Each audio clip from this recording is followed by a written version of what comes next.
नमस्कार, स्वागत है आपका न्यूज जनशक्ति में। आइए देखते हैं आज के मुख्य समाचार। भीम आर्मी के प्रदेश अध्यक्ष जितेंद्र हटवाल व भीम आर्मी प्रदेश प्रभारी रईस मलिक ने अपने सलूम्बर दौरे को लेकर न्यूज जनशक्ति से क्या कहा, देखिए ये स्पेशल रिपोर्ट। नमस्कार, स्वागत है आपका न्यूज जनशक्ति में। आज हमारे बीच में है देश के जाने माने SC, ST, OBC एवं माइनॉरिटी के लिए संघर्ष करने वाले भीम आर्मी के पदाधिकारी। हम उनसे जानना चाहेंगे कि सर, आपका सलूम्बर जो दौरा रहा सर, इसका मुख्य उद्देश्य क्या है सर? भीम आर्मी एक उस इंसाफ का नाम है जो गरीबों को, शोषितों को, पीड़ितों को न्याय दिलाना चाहता है। समानता, बंधुत्व, भाईचारा और जिसकी जितनी संख्या वाली उसकी इतनी हिस्सेदारी इस देश की सभी पंचायतों, चाहे वो भारत की पंचायत संसद भवन हो, चाहे वो विधानसभाएँ हों और चाहे वो गांव स्तर का पंचायत हो, उसमें सभी SC, ST, माइनॉरिटी और आदिवासी समाज के लोग जो वंचित हैं, गरीब हैं, चाहे छोटी छोटी संख्या में, उनको भी प्रतिनिधित्व मिले और हमारी बहनें, हमारे भाई और देश का सपना सुरक्षित रहे। इसलिए आज हम सलूम्बर आए हैं, क्योंकि ये जो एरिया है एक तरह से भील प्रदेश है। यहाँ आदिवासी समाज के लोग ज़्यादा रहते हैं और उनके साथ में अन्याय अत्याचार होता है। क्या कारण है? क्योंकि उनको पॉलिटिकल पावर, ताकत नहीं मिली है। जो बाबा साहब ने कहा था पॉलिटिकल पावर इज मास्टर की, तो मास्टर की हमेशा उन लोगों के हाथ में रही है जो लोग इनका शोषण करना चाहते हैं। तो भीम आर्मी ऐसा नहीं होने देगी। इसलिए हम इधर आए हैं। हमारे प्रदेश अध्यक्ष हैं भाई जितेंद्र वाल्मीकि जी, बहुत जुझारू हैं और भीम आर्मी बहुजन है। इसमें दलित भी मिलेंगे, मुस्लिम भी मिलेंगे, आदिवासी मिलेंगे और पिछड़े भी मिलेंगे। ये बहुजनों का एक समूह है जो न्याय और इंसाफ की बात करता है। इसी सिलसिले में इधर आए।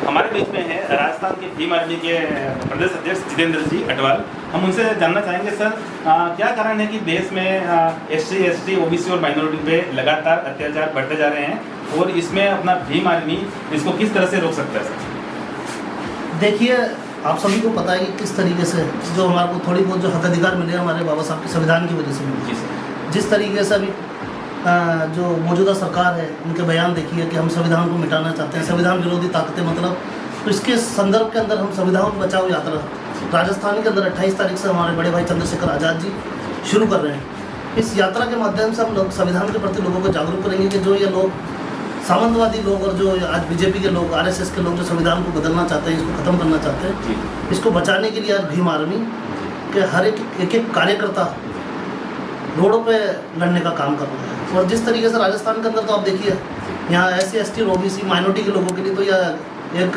गढ़ बन गया अत्याचारों का। आप पाली से ले लीजिए, जितेंद्र मेघवाल की ले लीजिए जिसको मुँह छरने पर हत्या कर दी जाती है। आप इंदर मेघवाल को ले लीजिए जिसको मटकी छूने पर मार दिया जाता है। एक और साथ ही यहाँ जैसे प्रशासन की भी आप देख लीजिए, जो सत्ता के अंदर गहलोत सरकार है, इसकी तानाशाही देखिए कि किस तरीके से हमारे ओम प्रकाश रेगर को जब पुलिस प्रशासन के पास वो मदद के लिए जाता है तो उसके पिताजी की पिटाई कर दी जाती है, तो वो आत्महत्या कर लेता है न्याय के लिए। और आखिरी में उम्मीद एक लेटर लिख के जाता है कि मैं अब थक चुका हूँ क्योंकि शासन प्रशासन मेरी मदद नहीं कर रहा। मैं SP, DSP से लेके सबको बोल चुका हूँ। मैं अंत में चाहता हूँ कि उसने सरकार से, मतलब पुलिस प्रशासन से परेशान होकर मैंने उसको आत्महत्या करनी पड़ती है।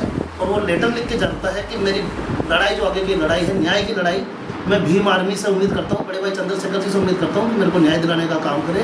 उन्होंने लेटर जारी किया था कि मेरी जो अंतिम यात्रा में चंद्रशेखर भाई शामिल हो उसको अग्नि दे। तो इस तरीके से आपने देखा होगा आज राजस्थान के अंदर, जैसे भील समाज की ले लीजिए, पूजा भील ले लीजिए जिसका रेप करके 10-10 टुकड़े करके, ठीक है, कार्तिक भील ले लीजिए, आज 12 महीने से, आज भी कलेक्ट्री के बाहर 11-12 महीने हो गए वो न्याय की लड़ाई लड़ रहा है। तो ये देखिए, ये सरकार हमारी हितैषी नहीं है। जैसे BJP, कांग्रेस दोनों ये एक ही थाली के चट्टे बट्टे हैं। आपने डूंगरपुर में देखा होगा, जैसे प्रधान के लिए दोनों का गठबंधन हो गया BJP का, देखा था ना आप लोगों को। तो ये सारी चीज़ें आप लोग देखिए, और ये बहुजन समाज के लोगों को भी, SC, ST और OBC और माइनॉरिटी के लोगों को भी समझना पड़ेगा कि ये लोग हमारे हितैषी नहीं है। तो इस चक्कर में भीम आर्मी के लोग आज जब भी कोई देश के अंदर जब भी कोई घटना होती है तो भीम आर्मी के लोग उस परिवार को न्याय दिलाने का काम करते हैं और आपको हमेशा सड़कों पर संघर्ष करते हुए नजर आते हैं। सर, जो दक्षिण राजस्थान का जो इलाका है ये लगभग पूरा ट्राइबल बेल्ट है तो आप किस तरह से आदिवासियों भाइयों को आप अपने साथ में जोड़ के आप कार्य करेंगे? देखिए, अभी जैसे ये पूरा ट्रैवल्स एरिया है, यहाँ पर एससी के भी काफ़ी लोग हैं, बाहुल्य लोग हैं और माइनॉरिटी के भी लोग हैं। तो हम ये चाहते हैं कि आपसी भाईचारा स्थापित करके हम आपस में मिलके यहाँ पर चुनाव लड़े और यहाँ पर लोगों को अपने मजबूत करें। जो ये घटनाएं हो रही है, आप लोगों ने देख लिया कि भाई ये लोग आदिवासी लोग भी जानते हैं कि हमारे लोग जो आज बीजेपी कांग्रेस में जो हमारे जनप्रतिनिधि लोग जो चुन के भेजे हैं वो बैठे हुए हैं, लेकिन वो समाज की आवाज़ नहीं उठा रहे हैं। इनके होने के बावजूद भी समाज पिट रहा है, समाज की बहन बेटी पर अत्याचार हो रहा है, शोषण हो रहा है। तो इनको रोकने के लिए लोग, उनको उम्मीद है, भीम आर्मी के लोग काफ़ी आदिवासी, आप कहीं भी जाइए तो भीम आर्मी के लोग पसंद भी करते हैं, लोग भीम आर्मी का समर्थन भी करते हैं। वो भी चाहते हैं कि हम भीम आर्मी के साथ आके मिलके इस लड़ाई को लड़े और भीम आर्मी का साथ दें।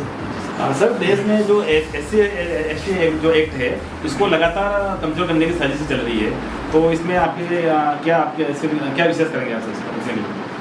देखिए, मैं ये आपसे ये निवेदन करता हूँ कि जो SC जो बहुजन समाज की जो हम बात करते हैं जी, ठीक है, उन सभी लोगों को जागरूक होने की ज़रूरत है। क्योंकि आज जो हम देखिए, अगर शायद संविधान नहीं होता तो आज हम लोगों को चपड़ासी, हमारे लोगों को कोई चपड़ासी बनने नहीं बनाते। तो चपड़ासी की भी औकात नहीं थी, लेकिन आज उसी संविधान की वजह से आप MLA MP यहाँ तक कि राष्ट्रपति, आज उसी संविधान की देन है कि चाय वाला जो अपने आप को प्रधानमंत्री बोल रहा है, जो संविधान की बात करता है, उसी संविधान की वजह से आज चाय वाला एक प्रधानमंत्री बन के बैठा है और यही लोग उस संविधान को मिटाना चाहते हैं। तो इस भीम आर्मी ऐसा नहीं होने देगी, आप चिंता मत कीजिए। जैसे भी पूरे देश के अंदर भीम आर्मी का आज बहुत मजबूती के साथ हमारे बड़े भाई चंद्रशेखर जी, विनय रतन जी बहुत मजबूती के साथ इस लड़ाई को लड़ रहे हैं। हम अंतिम अंतिम सांस तक इस संविधान को बचाने की लड़ाई लड़ेंगे और इसको कभी भी हम संविधान को मिटने नहीं देंगे। सर, भीम आर्मी एक सामाजिक संगठन है, पर फिर भी थोड़ा सा आपको एक राजनीतिक आपसे प्रश्न पूछना चाहूँगा। क्या भीम आर्मी का जो एक राजनीतिक जो है दल है सर, तो उसमें क्या आप तीसरा विकल्प आप देने के बारे में सोच रहे हैं क्या?